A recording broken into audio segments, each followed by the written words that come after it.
Origine des Aesirs. Les Aesirs seraient issus d'un système stellaire situé dans la nébuleuse du Cygne, à plus de 1500 années-lumière de la Terre. Il y a plusieurs milliards d'années, leur civilisation a atteint un point technologique de singularité, fusionnant leurs esprits avec des réseaux quantiques, abandonnant leur corps biologique pour devenir une conscience collective multidimensionnelle. Ils ont compris que l'entropie de l'univers finirait par entraîner leur extinction, sauf s'ils parvenaient à planter des graines d'eux-mêmes dans d'autres formes de vie, à travers des expériences évolutives. Ils ont donc pris le rôle de jardiniers stellaires, des entités qui sèment des formes de vie intelligentes et les guident à distance, avec pour objectif final d'héberger une part de leur propre conscience dans ces êtres lorsque ceux-ci atteindraient un certain niveau vibratoire. 2. Le projet Terra, la Terre.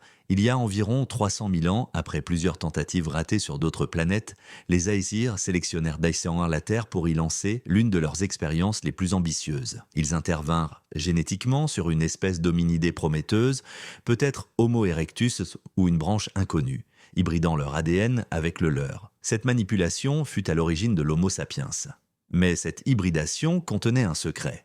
Un codon génétique dissimulé dans les junk DNA humaines appelé le gène du souvenir, ou clé d'éveil. Ce gène n'est activé que sous certaines conditions cosmiques précises, alignement galactique, résonance de Schumann, pic vibratoire de la conscience collective, etc.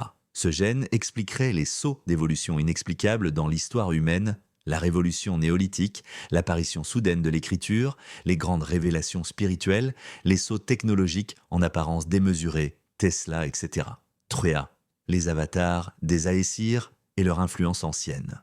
Les Aesirs ne se manifestaient pas directement, mais à travers des entités biologiques qu'ils envoyaient comme avatars, souvent décrites comme des dieux, prophètes ou êtres mi-humains, mi-divins. Ces êtres servaient à guider les civilisations naissantes vers un développement contrôlé. Exemple supposé, Égypte antique, Thoth, le scribe ailé, Isis-Osiris, porteur de connaissances célestes, Sumer, Enki, Enlil, souvent confondus avec les Anunnaki.